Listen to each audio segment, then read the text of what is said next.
Mesdames et messieurs, bonsoir. Merci d'avoir choisi RTI 1. Voici les grands titres de ce 20h. Le président de la République, Alassane Ouattara, est de retour à Abidjan. Le chef de l'État revient de Paris, où il a eu un entretien en tête-à-tête avec son homologue français, Emmanuel Macron. Avant la France, le président Ouattara était en Allemagne pour prendre part à la conférence du G20 pour la promotion de l'investissement privé en Afrique. Comment réduire les pertes post-récolte pour garantir la sécurité alimentaire dans le monde et particulièrement en Afrique? Le sujet est au centre de l'atelier qu'organise le Centre d'excellence régional contre la faim et la malnutrition à Abidjan, ouvert ce samedi par le vice-président Daniel Kablan-Duncan. Cette rencontre permettra aux pays participants de proposer des solutions. Une dizaine de marques participent à la 5e édition du Sahara. La France, désignée pays invité à l'honneur, présente ses atouts en matière d'agriculture. De nombreuses régions exposent leurs produits, des produits bien appréciés par les visiteurs.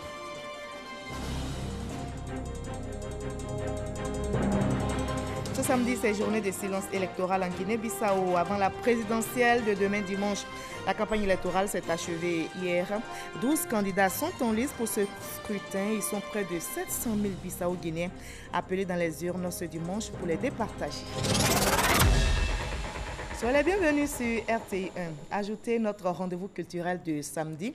Nous ferons un tour dans la ville historique de Grand Bassam, où le peuple Nzima organise sa fête annuelle après 2 reports. Les filles et fils Nzima, réunis donc autour de leur chef et du tam-tam parleur Ndoblé, vont célébrer la Bissa, l'événement draine du monde. Et c'est la grande fête populaire du peuple Nzima Kotoko qui se retrouve ici pour faire le bilan de l'année. Mais d'où vient au juste la Bissa? Quelle est son histoire et quel est l'impact dans la culture en Côte d'Ivoire? Nous poserons toutes ces questions à notre invité, M. Ndamoulé Blin. Je prononce bien, j'espère. Exactement, très bien. Alors, vous êtes chargé de la tradition et de la valorisation de la culture Nzima. Bonsoir et bienvenue sur notre plateau. Bonsoir, madame. Alors, la Bissa, enfin, aura lieu après 2 reports consécutifs. On sait pour autant que cette fête du peuple Nzima Kotoko se tient chaque année à une même période, c'est-à-dire à la fin du mois d'octobre et au début du mois de novembre. On se pose la question, quelles pourraient donc être les incidences s'il y en a? Non, mais il n'y a pas d'incidence dans la mesure où la Bissa se célèbre effectivement en partant donc du Ghana ou par les célébrations de la Bissa jusqu'en Côte d'Ivoire et en passant par les zones de Tchapoum et d'Ounomou. C'est sur le mois de septembre, octobre, novembre que la Bissa se célèbre. Donc nous sommes en plein dans le temps de la Bissa, nous sommes en plein dans le mois de la Bissa et la Bissa, le Bassam va célébrer son Bissa en plein temps. Et donc vous êtes dans le délai respecté, donc vous allez nous en dire davantage sur cette fête, son histoire, son origine et surtout les innovations pour cette année. Vous restez pour le moment avec nous, on va se retrouver dans une trentaine de minutes, mais d'abord voyons en image le retour du président de la République, Alassane Ouattara, à Abidjan. Le chef de l'État revient de Paris où il a eu un entretien en tête-à-tête avec son homologue français, Emmanuel Macron. Avant la France, où le président Ouattara était en Allemagne pour prendre part à la conférence du G20 sur la promotion de l'investissement privé en Afrique. Je vous propose d'écouter le chef de l'État, Alassane Ouattara. Il a fait le point de son séjour à l'étranger à son arrivée ce samedi à Abidjan. Je viens d'effectuer une mission qui m'a conduit à Berlin et ensuite à Paris. À Berlin, j'ai pris part à l'invitation de la chancelière allemande, Angela Merkel, à la 3e édition de la conférence du G20 du Compact West Africa. Il s'agit d'une initiative lancée sous la présidence allemande du G20 en 2017 pour promouvoir les investissements privés en Afrique, notamment dans le secteur des infrastructures. Alors, dans ce cadre, j'ai participé à une conférence sur l'investissement direct allemand en Afrique, qui a permis de présenter les projets phares développés par certaines entreprises allemandes dans 12 pays africains. Et la plupart des pays étaient représentés par les chefs d'État.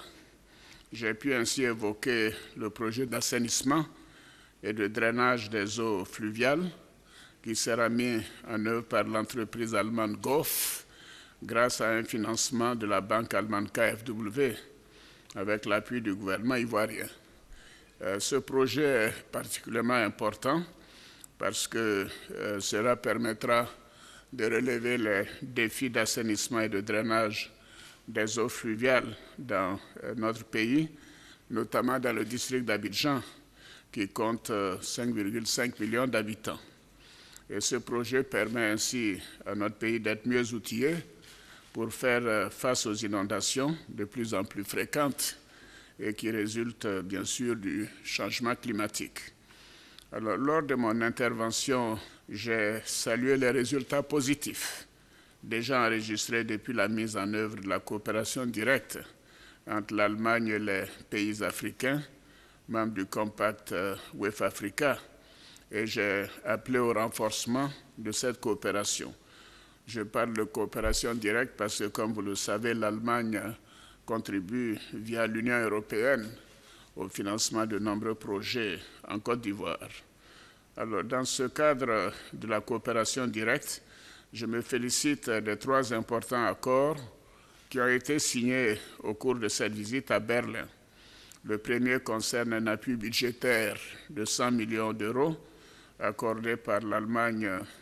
La seconde porte sur la mobilisation d'un financement de 500 millions d'euros auprès de la banque AFW, IPEX, destiné à financer 2 projets à réaliser par l'entreprise allemande Goff et du renforcement aussi des capacités de notre génie militaire. Enfin, le 3e accord est relatif à l'installation d'une représentation commerciale allemande, donc en Côte d'Ivoire.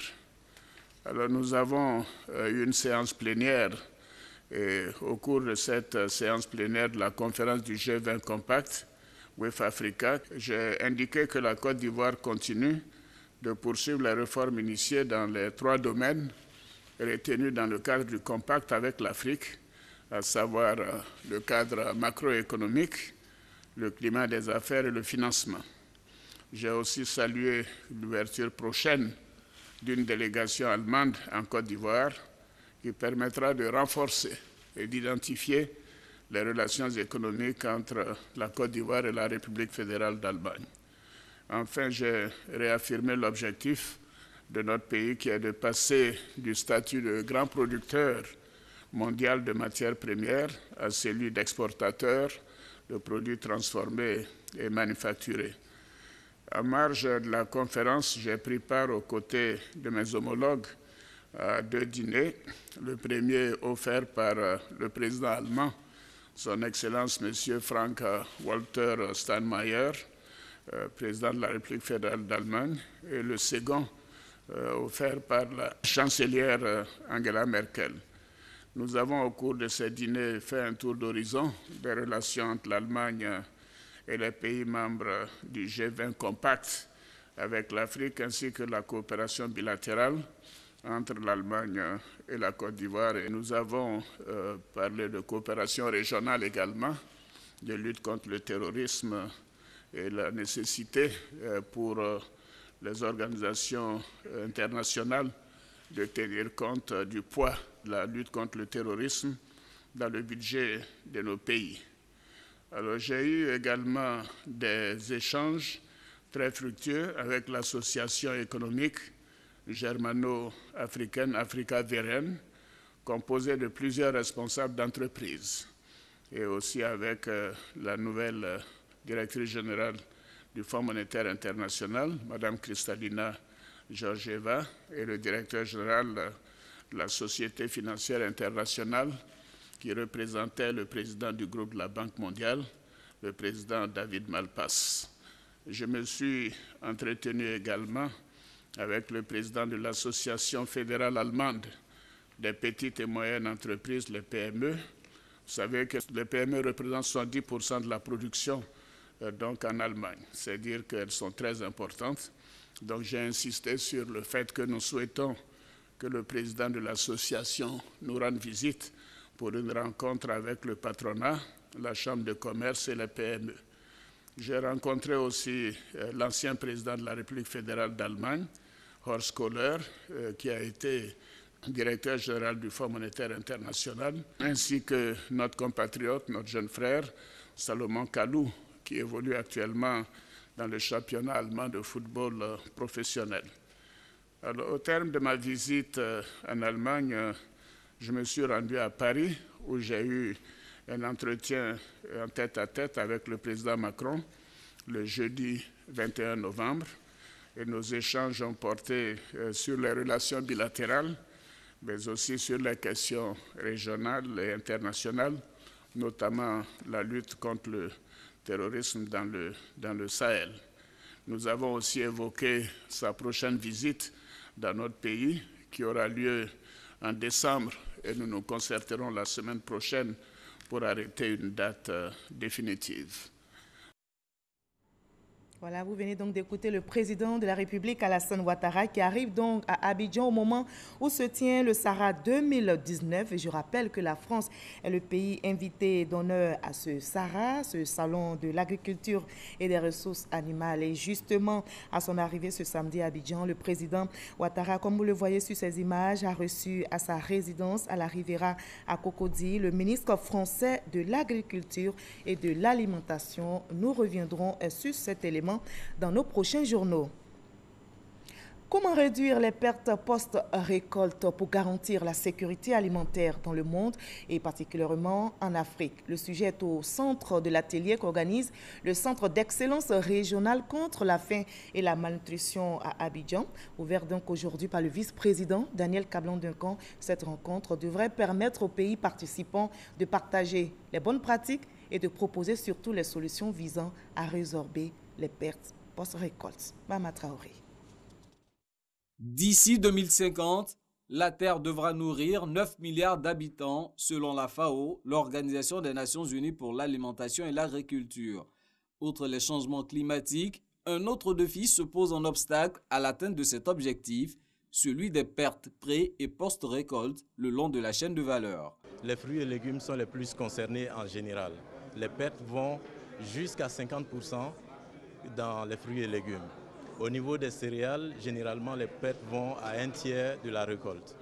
Donc, non seulement la Côte d'Ivoire, mais toute l'Afrique subsaharienne est concernée quasiment au même niveau, avec ces mêmes niveaux de pertes. En Afrique subsaharienne, les pertes représentent 100 millions de tonnes de nourriture, une menace à la sécurité alimentaire que veut prévenir le CERFAM, le Centre d'excellence régional contre la faim et la malnutrition, à travers 2 jours de réflexion sur les bonnes pratiques.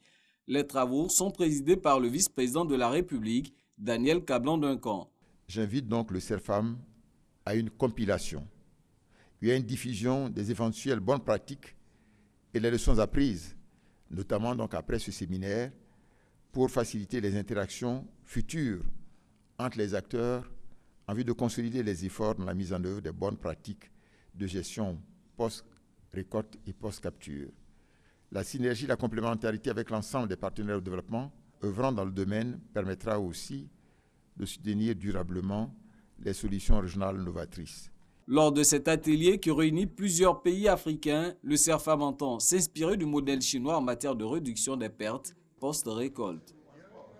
Et toujours au calendrier du vice-président Daniel Kablan-Duncan, il a reçu hier vendredi une délégation du Grand Est venue de la France. Cette délégation est à Abidjan à la faveur du Sahara. Les échanges ont porté sur la coopération entre cette région de la France et de la Côte d'Ivoire. Le reportage de Jérôme Kofi Aboulin dans nos prochaines éditions. Le Premier ministre Amadou Gon Coulibaly a aussi reçu en audience le ministre français chargé de l'Agriculture et de l'Alimentation, Didier Guillaume, est présent en Côte d'Ivoire dans le cadre du Sahara 2019. Le compte rendu est signé Herman Gifi. Le ministre français de l'Agriculture et de l'Alimentation dans les parvis de la primature. Didier Guillaume a reçu en audience par le chef du gouvernement présent en Côte d'Ivoire à la faveur du Salon international de l'agriculture et des ressources animales, Sahara, édition 2019. Didier Guillaume, ministre français chargé de l'agriculture et de l'alimentation, conduit la quarantaine d'entreprises françaises venues prendre part à ce salon. Une délégation ministérielle forte de 5 régions, avec elle des instituts de recherche. Nous sommes des pays amis, mais plus que des pays amis, nous sommes des pays frères. Et plus que des pays frères, nous sommes quelque part, nous faisons partie de la même famille. Il faut que l'agriculture de la Côte d'Ivoire, de la France, l'agriculture du monde, soit la plus durable possible. Et moi, je veux féliciter la Côte d'Ivoire pour le travail qu'elle fait de lutte contre la déforestation. J'étais très honoré, monsieur le Premier ministre, d'être à vos côtés, aux côtés du vice-président pour l'inauguration de ce SARA, à qui je souhaite le meilleur dans les 10 jours qui viennent. Didier Guillaume a également salué la synergie des actions engagées par les deux pays, la France et la Côte d'Ivoire, en vue de répondre aux défis mondiaux. Je veux saluer la Côte d'Ivoire pour le travail que nous faisons ensemble dans l'opération 4 pour 1000 depuis la COP 21 à Paris, afin de capter du carbone. Et là, nous sommes engagés ensemble. Et ce grand pays qui est la Côte d'Ivoire, sous l'autorité de son Excellence le Président Ouattara et du Premier ministre, avec le gouvernement, travaille dans cette direction. Le Président de la République, Emmanuel Macron, qui sera dans votre pays d'ici quelques temps, le Premier ministre Édouard Philippe et l'ensemble du gouvernement est tout entier tourné avec ses amis ivoiriens pour une coopération très forte et un développement commun, co-construit le plus important possible. Et je terminerai tout simplement en disant vive l'amitié entre la Côte d'Ivoire et la France. La France, invitée d'honneur du SARA 2019, entend certainement montrer ce qu'elle a de mieux à offrir en termes de bénéfices et avancées dans le domaine de l'agriculture et des ressources animales aux milliers de visiteurs qui prendront part à ce salon. Et notez qu'une dizaine de marques participent à cette 5e édition du SARA. La France, désignée pays à l'honneur, présente ses atouts en matière d'agriculture et de nombreuses régions exposent leurs produits, des produits justement bien appréciés par les visiteurs, comme nous le rapporte l'enseigne Bakayoko. À ce SARA 2019, la France est le pays à l'honneur. Avec près de 400 mètres carrés, les stands de produits France se fondent dans un décor franco-ivoirien. Issus de diverses régions, les exposants français sont venus montrer leur savoir-faire dans les domaines liés à l'élevage, à la pêche, à la foresterie, à l'industrie agroalimentaire et surtout à l'agriculture. L'attiéké est dans le viseur. Aujourd'hui, ce produit il est consommé par les Ivoiriens, il est consommé dans le monde entier. Le projet sur lequel nous travaillons, c'est l'industrialisation de la production d'attiéké. C'est un enjeu stratégique pour la Côte d'Ivoire.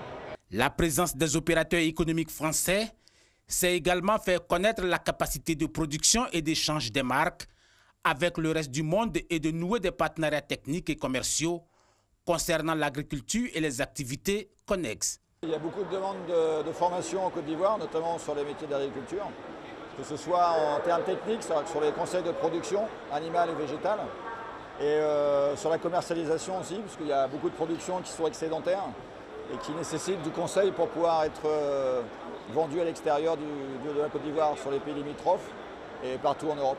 Ce SARA, c'est aussi l'occasion de retrouvailles entre les collectivités locales. Le président du Sénat, par ailleurs ancien président du conseil régional du Bélier, a offert un déjeuner de lobbying à une délégation de la région Auvergne-Rhône-Alpes, capitale Lyon. Nous avons encore concrétisé cela en mettant en rapport les chambres d'agriculture de la région Auvergne-Rhône-Alpes et la Chambre nationale d'agriculture de Côte d'Ivoire. Faire en sorte que les jeunes soient formés au métier agricole, que les jeunes trouvent du travail, que la culture se développe et que l'industrialisation de la région du Bélier soit amorcée avec l'industrialisation du manioc et la transformation en attiéké. La coopération va porter d'abord sur la recherche, notamment sur le manioc, mais aussi dans la formation. Nous croyons beaucoup à la formation et ensemble, nous allons pouvoir développer nos unités de production, que ce soit ici en Côte d'Ivoire, dans la région du Bélier, ou chez nous en Auvergne-Rhône-Alpes, qui est une très grande région agricole. La France reste le premier partenaire commercial de la Côte d'Ivoire. Chaque année, elle importe environ 400 milliards de produits agricoles et de transformation. Et on enregistre une forte mobilisation dans les stands du Salon de l'agriculture et des ressources animales, des publics aussi variés qui viennent voir des produits du label ivoirien. Et le ministre du Commerce et de l'Industrie, Souleymane Diarra-Souba, en a profité pour lancer le processus de reconnaissance internationale de l'attiéké Made in Côte d'Ivoire ainsi que du pain baoulé. On retrouve notre reporter Lansine Bakayoko. Véritable vitrine de la richesse de l'économie agricole ivoirienne, ce salon de l'agriculture et des ressources animales ressemble aussi à une grande ferme à ciel ouvert. Des ovins, des bovins, des volailles, on y trouve presque tout. Sur les produits made in Côte d'Ivoire, les femmes brillent de mille feux. Nous valorisons les ressources locales telles que le bissap, le beurre de karité, le tamarin, vraiment le baobab, les produits locaux parce que nous prenons vraiment le Made in Côte d'Ivoire. Donc nous sommes là pour avoir de la visibilité, pour montrer aux Ivoiriens qu'on peut faire des produits de qualité en Côte d'Ivoire. Au niveau des produits cosmétiques, les femmes sont aussi en première ligne. On se rend compte de plus en plus qu'il y a des problèmes de conservateurs, des produits chimiques quelquefois même qui sont introduits, et tous ces produits-là s'avèrent être cancérigènes.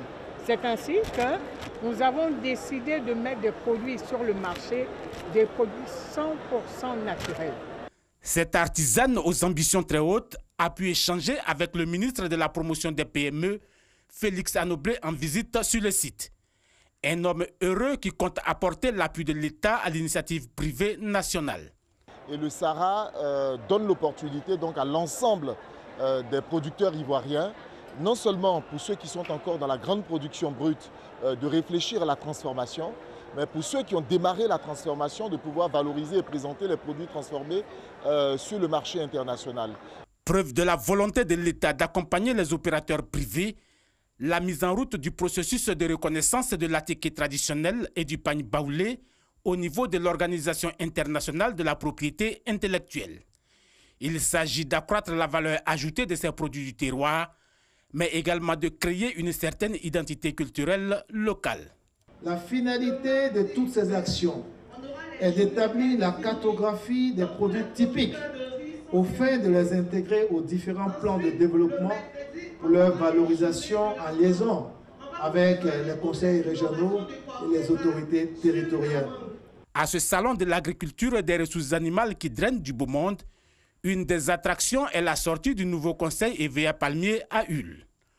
Porté sur les fonds baptismaux en 2017, cette instance de régulation en charge de veiller sur les intérêts de tous les acteurs de la filière est désormais opérationnelle. Et le Sahara est un espace de rencontre, d'échange et de partage d'expériences. Parmi les participants figure un jeune homme, il se nomme Paul Kassi, c'est un pisciculteur ivoirien. Il a une nouvelle approche de production de poissons. Vous allez le voir, c'est l'élevage en cage de poissons. Et notre reporter Noël Nyagno est allé à Maféré où il se trouve, c'est dans la région de Nzikomoé, pour découvrir cette technique de Paul Kassi. Et voici son reportage. Maféré. Nous sommes dans le sud Komoué, à plus de 140 km d'Abidjan, la capitale économique, et à 27 d'Aboisseau, son chef-lieu de région. Ici réside Paul Bakassi, aménagiste piscicole. L'élu du sud Komoué pour le Sahara 2019 avec le modèle piscicole intensif. Le système traditionnel faisait un empoisonnement de 2 poissons au mètre carré. Alors, avec ce système, il faut produire beaucoup à partir de petites surfaces. Nous avons par exemple cet étang qui fait 1000 mètres carrés de superficie, dans lesquels nous pouvons placer plus de 5 cages qui prennent chacune 1000 poissons. À l'origine de ce modèle, la résolution de 2 équations, la rareté des espaces et celle de la main-d'œuvre. On n'a pas besoin d'un grand nombre d'employés. 2 personnes peuvent manipuler plus de 20 cages sur un site. Aujourd'hui, nous sommes confrontés à un problème de terre. Il n'y a pas suffisamment de terre. Donc, on ne va plus faire les aménagements traditionnels où on aménage sur de grandes superficies et puis, en fin de compte, on ne produit que très peu. À la clé, des avantages. Au niveau de la manipulation des poissons, il est aisé, puisque les poissons sont en cage. Donc, les poissons ne subissent pas tout le stress lié à la pêche, à la seine et autre manipulation qui est liée à l'activité piscicole. Donc, les pêches de contrôle, le nourrissage, les récoltes même sont faciles. Il suffit de soulever la cage et on prend la quantité de poissons voulue. Une innovation qui s'inscrit certainement en droite ligne du thème de cette édition. Agriculture intelligente et innovation technologique. Quelle perspective pour l'agriculture africaine? Voilà l'élevage en cage de poissons, une belle initiative du pisciculteur ivoirien Paul Kassi. C'était un reportage de Noël Nyagno. La Côte d'Ivoire, justement, qui abrite le Sahara 2019, entretient de très bonnes relations avec le Cap-Vert. Justement, marge du Forum annuel de l'action mondiale des parlementaires, le président du Sénat, Janou Aoussou-Kouadio, a été reçu par le président de l'Assemblée nationale de ce pays. Au menu des échanges, bien sûr, la coopération entre la Côte d'Ivoire et le Cap-Vert. Konaté Moussa est notre envoyé spécial. Présent à Praia dans le cadre du 41e Forum annuel de l'action mondiale des parlementaires, le président du Sénat de Côte d'Ivoire, Janou Aoussou-Kouadio, est reçu par le président de l'Assemblée nationale du Cap-Vert, Georges Santos. une séance de travail entre les deux chefs d'institutions parlementaires pour consolider la qualité de la coopération entre les deux pays. Vous savez, au moment de la lutte de l'indépendance du Cap-Vert, le président Félix Houphouët-Boigny était là, à côté du PAIGC. Et aujourd'hui, le Cap-Vert est devenu un pays indépendant, un pays où la démocratie s'exprime dans tous ses aspects. C'est un pays qui marche résolument dans la démocratie, dans la tolérance. Ce modèle mérite d'être copié, imité par les autres pays africains. Les relations entre la Côte d'Ivoire et le Cap-Vert ne cessent de se renforcer depuis des années. Le Cap-Vert dispose d'un consulat à Abidjan. Une représentation diplomatique ivoirienne existe également dans la capitale capverdienne. Dans l'actualité également ici en Côte d'Ivoire, le conseil municipal d'Abobo s'est réuni avant-hier pour plancher sur le programme triennal 2020-2022, un programme qui met l'accent sur l'amélioration des conditions de vie des populations et la formation des jeunes. Le budget de ce programme triennal est d'environ 10 milliards de francs CFA, comme nous le rapporte Mamadou Kwasi. Déjà un an que la commune d'Abobo a amorcé un changement de cliché, fruit du chantier de développement ouvert par le maire Ahmed Bakayoko. Des actions qui ne laissent pas indifférents les habitants de la commune. Bon, moi, ce que je vois qui a changé à Abobo ici, c'est la sécurité. Voilà, avant la sécurité, il y avait trop d'agressions même. On voit que les points sont beaucoup sains. On ne voit plus assez d'ordures de gauche à droite. Alors, les routes également sont bien nettoyées. Alors, on voit le goudron vraiment un peu partout dans les rues. L'équipe municipale conduite par le ministre d'État, ministre de la Défense Ahmed Bakayoko, veut faire plus pour le bonheur du million d'habitants de la commune. La deuxième session du conseil municipal a été le cadre d'adoption du programme triennal 2020-2022. Le conseil met un point d'honneur sur l'amélioration du cadre de vie et la sécurité des biens et des personnes. Si on arrive à sécuriser la commune, les préjugés vont tomber, les gens viendront plus investir, faire des activités et ça va relancer beaucoup d'opportunités pour chacun de nous. La première année, on a voulu déjà mettre l'accent sur la solidarité, la présence, reprendre, comprendre un peu les choses. Là, on va accélérer les choses et puis on va continuer. Donc, vous voyez, il y a plusieurs axes. Il y a ce que nous-mêmes, on peut faire avec les moyens de la mairie. D'abord, on va travailler à augmenter nos recettes parce qu'il y a encore du potentiel. Ensuite, il y a ce qu'on peut faire avec les moyens de l'État. Il faut négocier.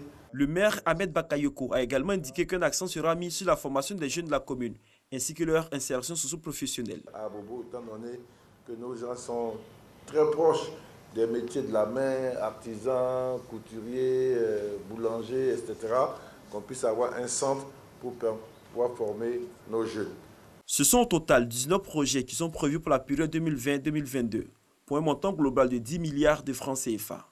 Cette session qui a vu la participation des différentes couches de la société a permis d'aborder les questions sociales de la commune d'Abobo, des questions qui occupent une place importante dans le budget triennal. Mais avant, le maire exhorte les populations à l'unir autour de l'équipe municipale pour lutter davantage contre la pauvreté. Le ministre de la Santé et de l'Hygiène publique est aussi sur le terrain. Il est dans la région du Hambol, à quelques jours de la visite d'État du président de la République, Alassane Ouattara, dans cette région. Aka Awele est allé s'imprégner du dispositif sanitaire et des mesures sont annoncées, notamment la création d'un nouveau CHR à Katiola. Le reportage de Kader Sogodogo. Les visites d'État initiées par le président de la République, Alassane Ouattara, sont des occasions pour apporter le développement à travers toute la Côte d'Ivoire, répondre aux attentes des populations en termes d'infrastructures sociales. Du 27 au 30 novembre 2019, le chef de l'État sera dans le Hambol. La métamorphose de cette région est enclenchée. Un pan important, la santé. Dr Eugène Aka Aoulé, ministre de la Santé et de l'Hygiène publique, avant la venue du président de la République, a sillonné le Hambol. À Katiola, visite au centre hospitalier régional et au centre de santé de Dimbeka, construit récemment.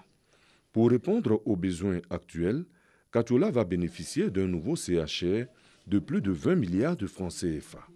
La pose de la première pierre est imminente. Après Katiola, Dabakala, le ministre a salué la propriété de l'hôpital et annoncé pour bientôt la mise en service de la pédiatrie, des urgences de médecine et une table d'opération pour le bloc. Dernière étape à Niakaramandougou, où le département aura enfin un bloc opératoire. En somme, une visite fructueuse. Durant toute la visite d'État, les services sanitaires du handball seront appuyés par certaines structures, dont le SAMU. Aka Aoulé entend tout mettre en œuvre pour une couverture médicale efficace. Sur la scène politique ivoirienne, les femmes du Rassemblement des oufouettistes pour la démocratie et la paix, RHDP, se sont retrouvées aujourd'hui au Palais des Sports de Treichville. Objectif, rendre hommage au président de la République, Alassane Ouattara, et prôner les idéaux du RHDP. On en sait plus avec Herman Guivé. Un Palais des Sports de Treichville aux couleurs du RHDP. En prime, la touche féminine du parti. Des femmes venues de divers horizons, rassemblées pour rendre hommage au chef de l'État Alassane Ouattara. La sœur, la mère, la grand-mère que je suis sera toujours à vos côtés. Vive le RHDP. Si l'ambiance est surchauffée à l'intérieur, il n'en demeure pas moins à l'extérieur. Bravant la chaleur, elles ont tenu à être présentes ce jour. Une présence saluée par chacun des cadres du parti qui se sont succédés au pupitre. François Albert Amicha. Cet hommage à celui qui est en train de réaliser le deuxième miracle ivoirien est un hommage tout mérité. Quand les femmes s'engagent dans un combat, ce combat est gagné d'avance. Jeanne Peumont. Quel plaisir de voir cette multitude de femmes ivoiriennes heureuses, unies et déterminées aux côtés du président Alassane Ouattara et du RHDP pour continuer sans relâche l'œuvre de construction de notre pays dans la paix et la stabilité. Puis Kandia Kamisoko Camara. C'est rempli ici, c'est rempli à l'extérieur. Ça là, seules les femmes du RHDP peuvent faire ça. Personne ne peut réaliser ce que vous avez réalisé ici aujourd'hui. Personne. Je mets quiconque au défi. Personne. Parce qu'en Côte d'Ivoire, nous les femmes, on se connaît en détail. Kobena Kwasi Adjoumani qui représentait le président du directoire du RHDP. Nous n'avons pas un problème de candidat. Nous avons un chef. Au moment venu, le chef va nous donner la conduite à suivre. Si le chef décide lui-même de porter le maillot de capitaine, nous allons nous mobiliser pour qu'il gagne. Si le chef décide de dire « je ne porte pas le maillot, mais je serai l'entraîneur », quelle que soit l'équipe qu'il va mettre en place, cette équipe va gagner. Puis Adama Bictogo, directeur exécutif du parti. Il n'y a plus rien à dire. Votre mobilisation témoigne de votre engagement. Votre mobilisation de ce jour montre que le RHDP est vivant. Que retiennent les femmes de cette journée? Le monde, les femmes sont sorties. Vraiment massivement, nous sommes contents. Ça là, tu ne dois pas rester à la maison pour qu'on t'explique. Viens voir de tes propres yeux. Et nous sommes très contents. Les femmes, vous êtes contentes? Oui! Abengourou est toujours devant. Abengourou est toujours premier. Nous disons au président de compter sur l'indéné Djoablin. Les femmes ont démontré aujourd'hui, elles ont compris le message de paix pour la Côte d'Ivoire. Il faut que nous nous retrouvons autour des idéaux du président de la République et du président Félix Houphouët-Boigny. Nous sommes venus pour célébrer la paix et dire au président Alassane que nous sommes derrière lui. En tout cas, il est le seul président. Il est original, il n'a pas de photocopie. On est derrière lui. Grâce à lui, la Côte d'Ivoire a changé et changera. Le RHDP vivra. De quoi ouvrir la parenthèse du satisfecit pour les cadres du parti. Les femmes du RHDP viennent de montrer que non seulement elles sont reconnaissantes à un homme, le président Alassane Ouattara, mais que surtout elles sont déterminées à engager à maintenir le RHDP au pouvoir, non seulement par la qualité des femmes qui composent le RHDP. Donc quand les femmes tiennent un projet, le projet ne peut que connaître un succès. Intelligente, compétente, engagée pour un homme, un idéal, mais surtout pour les vertus que nous voulons transmettre à nos enfants, ces vertus qui font une république, la paix, la stabilité, l'éducation, la santé, et l'électrification pour tous. Et c'est ça le RHDP. Les femmes du RHDP ont fait la promesse de maintenir allumée la flamme de la mobilisation. À l'étranger, en Guinée-Bissau, ce samedi, c'est journée de silence électoral avant la présidentielle de demain dimanche. La campagne électorale s'est achevée hier vendredi. 12 candidats sont en lice pour ce scrutin. Ils sont près de 700 000 Bissau-Guinéens donc appelés dans les urnes ce dimanche pour départager les 12 candidats. Ils sont tous des hommes, il n'y a pas de femmes. On note 2 favoris, le président sortant José Mario Vaz et Domingos Simoes Pereira, ex-premier ministre et chef de la formation dominante au Parlement. Nous sommes samedi, c'est l'heure de parler culture dans ce 20h.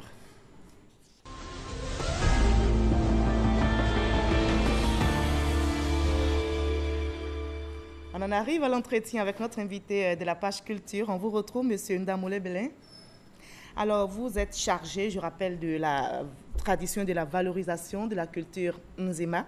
La Bissa se tient après 2 reports consécutifs. Vous avez essayé de donner les raisons, enfin, de justifier. Cela n'a pas d'incidence. Alors, d'autres évoquent, c'est vrai, on sait que c'était dû aux inondations, mais d'autres évoquent la colère de Dieu.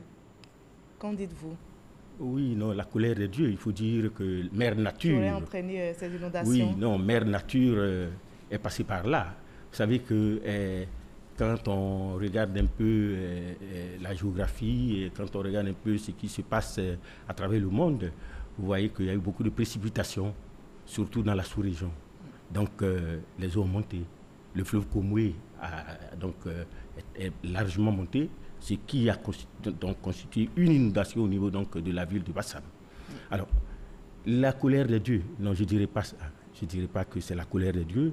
Les eaux sont montées. Il y a des explications scientifiques. Évidemment, à côté de cela, les génies, je veux dire, les féticheuses, ont joué leur rôle aussi pour essayer de calmer les esprits. Donc tout est rentré dans l'ordre. Et les eaux sont calmées, se sont calmées. Alors, la partie festive de la Bissa démarre donc demain dimanche, parce qu'il y a 2 étapes, vous allez nous expliquer. La première étape est appelée partie silencieuse de la Bissa. Dites-nous à quoi consiste-t-elle? Vous savez, il y a une première étape qui a commencé depuis le dimanche dernier, et donc qui prend fin de ce samedi. Et dans cette partie silencieuse, les Nzema se retrouvent et font donc une introspection interne. Uniquement les Nzema? Oui, bien sûr. Donc, qui se retrouvent et donc ils font rejaillir à la surface tous les problèmes qui ont émaillé la société durant toute une année et ils trouvent les solutions. S'il y a des problèmes à l'intérieur de la société, les Nzema se retrouvent et se règlent ces problèmes. S'il y a des incidents, s'il y a eu des palabres entre certains membres de la société, ils se retrouvent, ils se jugent ces problèmes-là, ils se les pardonnent avant d'entamer la partie festive. Parce que, un peu comme disent les Écritures saintes, quand vous allez faire une offrande, que vous vous souvenez que vous êtes en parole avec votre prochain, déposez là vos offrandes, allez vous réconcilier à votre prochain. Mais les Nzema connaissaient à travers la Bissa, avant même que le colon arrive, les Nzema le savaient. Donc, ils mettent à profit la partie silencieuse pour régler le problème, pour se pardonner avant d'entamer la partie festive de la Bissa. Justement, comme vous parlez de pardon, la Bissa prend donc le pardon. Et alors, on se rappelle, en 2018, il n'y a pas eu d'Abissa, malheureusement au lendemain donc des élections. Et la place de l'Abissa, qui est inscrite au patrimoine mondial de l'UNESCO, a été vandalisée. Est-ce que tout cela a été évoqué lors de cette partie silencieuse, puisque vous parlez de dénonciation, de repentance? Évidemment, en 2018, il y a eu l'Abissa. Il y a eu l'Abissa? Il y a eu l'Abissa, on a fait l'Abissa en un jour. Justement, c'est pas de coutume. Mais c'est pas de coutume, mais la tradition l'indique. Lorsqu'il y a une calamité, lorsqu'il y a une épidémie forte et qu'on ne peut pas réaliser la Bissa, il faut le faire en un jour. Et là, on était en face, en présence d'une insécurité totale. Donc, les Nzema ont décidé de faire la Bissa en un jour. Ça s'est fait en un jour. Si on ne l'avait pas fait, il fallait attendre 7 ans pour reprendre l'Abissa. Donc l'Abissa a été réalisée. Maintenant, évidemment, en 2018, il y a eu un rapprochement entre ce qui s'est passé durant les élections municipales et puis l'organisation de l'Abissa. Mais je dirais que ce n'est pas la politique qui s'est invitée à l'Abissa, parce que justement à l'Abissa, on écarte tout ce qui est politique. C'est un événement culturel. C'est un événement culturel purement et simplement.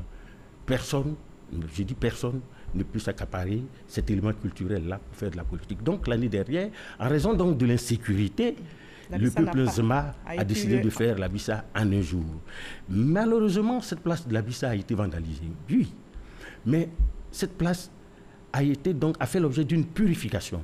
La purification donc a été faite par les comians, par les féticheuses. Sur une journée, des actions ont été C'était nécessaire. C'était indispensable. C'était indispensable pour aplanir et assainir surtout l'espace de l'Abissa. Ça a été fait. Mais surtout, après donc ces événements, il y a Sa Majesté qui a demandé à ce que les chefs de famille, les chefs de village, du moins un comité s'est mobilisé pour visiter toutes les composantes de la société, à savoir les familles, à savoir les jeunes, les femmes, je dis tout ce que l'Nzema comporte comme organisation.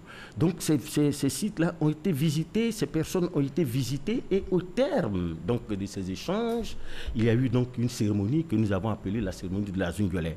La cérémonie de la Zunguelé qui s'est donc déroulée le 24 août venait donc clore tous les problèmes. Donc, tout a été purifié. Voilà, et donc, l'Abissa 2019 se tient. Il y a eu la partie silencieuse la semaine dernière. Donc, demain, la seconde partie de l'Abissa consacrée au Réjouissant, qui est ouverte donc à tout le monde. On peut même partir et participer jusqu'au 1er décembre. Alors, nous allons regarder ce reportage d'Issa Tchonayo, l'un de nos confrères, et puis on va en rediscuter.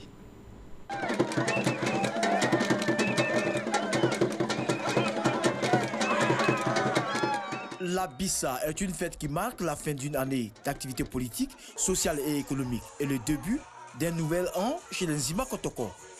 Elle est célébrée chaque année. Cette période qui coïncide avec les 10e et 11e mois de l'année civile est une occasion pour le peuple Nzima de se pardonner, de se réconcilier, de célébrer l'unité retrouvée et l'union de cette grande famille.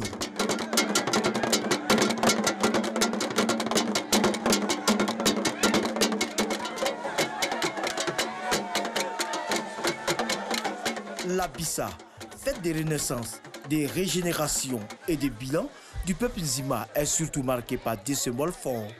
La critique sociale et la bonne gouvernance. Des valeurs qui montrent la maturité démocratique de ce peuple du sud de la Côte d'Ivoire. La critique sociale dévoile donc en public les faits et méfaits de la société, de ses dirigeants, afin que ceux-ci gouvernent dans le sens de l'équité et de la justice. Au-delà de la valorisation de la tradition et de la culture Nzima, l'Abissa est aujourd'hui une fête nationale et populaire où toutes les populations viennent danser pendant le volet festif au son du tam-tam sacré, les deux Mbole, pendant une semaine. Ce, après la fin de la semaine silencieuse où la tradition est célébrée dans toute sa splendeur par les tenants du pouvoir sacré. Alors, revenez un peu sur le rôle que jouent les 7 familles constituant le peuple Nzima Kotoko dans l'équilibre social. Vous savez, l'organisation donc de la société Nzima est basée exclusivement sur les familles, sur les 7 familles. C'est le socle, c'est vraiment la colonne vertébrale de l'organisation sociale. Et vous savez que chaque membre, chaque Nzima appartient obligatoirement à une famille. Donc, les familles constituent donc l'élément incontournable. Si vous voulez, vous n'avez pas une de ces familles, la société Nzima s'écroule. C'est donc le pilier. C'est le pilier. Et ce sont ces familles-là qui prônent le pardon, la réconciliation, la solidarité. Exactement, à l'intérieur, ce sont ces familles qui portent donc l'Abissa. Et donc à l'intérieur donc, de l'Abissa, on prône toutes ces valeurs de solidarité, d'entente et de recueillement. C'est ça qui est important. Mais regardez, au cours donc de cette semaine festive, il y a ce que nous appelons la critique sociale. C'est le bilan de la société. À travers donc, par la voix des chansonniers, qui sont donc ouins durant cette période d'une immunité critique, ben voilà, tous les gouvernants, que vous soyez roi, que vous soyez chef. Tout est permis, hein? Toutes les barrières hiérarchiques sont brisées. Tout tombe, tous les humains reviennent à un niveau égalitaire. On peut même critiquer le roi? Mais bien sûr. Justement, c'est pour ça que nous appelons les gens à la paix. Il faut qu'ils viennent. On a procédé à la cérémonie de la Zungelé le 24 août. Mais on a invité aussi les Nzema à venir parce qu'on a une plateforme. Aucune société dans ce monde ne donne de la manière cette possibilité de parler directement aux gouvernants, de faire leur autocritique, de faire leur critique pour dire vous avez mal agi. L'occasion est là. Venez, chers Nzema, venez à travers les chansonniers, ce que vous aviez à dire aux gouvernants. Et la fête commence demain. La fête commence demain. Merci beaucoup. Merci beaucoup d'avoir répondu à nos questions, M. Ndamoulé Belin. Alors, je rappelle que vous êtes chargé de la tradition et de la valorisation de la culture Nzema. La Bissa, donc, qui démarre demain jusqu'au 1er décembre. Jusqu'au 1er décembre. Merci d'avoir été avec nous. Merci beaucoup. Plus qu'une fête populaire, donc, de réjouissance, la Bissa, fête annuelle d'Nzema Kotoko, célèbre la démocratie, le pardon, la réconciliation. Vous l'avez entendu. La Bissa 2019 est donc lancée et vous y êtes conviés à la ville historique de Grand Bassam. Très belle soirée. Demain 13h, retrouvez Hamza Diaby et moi je vous donne rendez-vous à 20h. Très belle soirée à vous.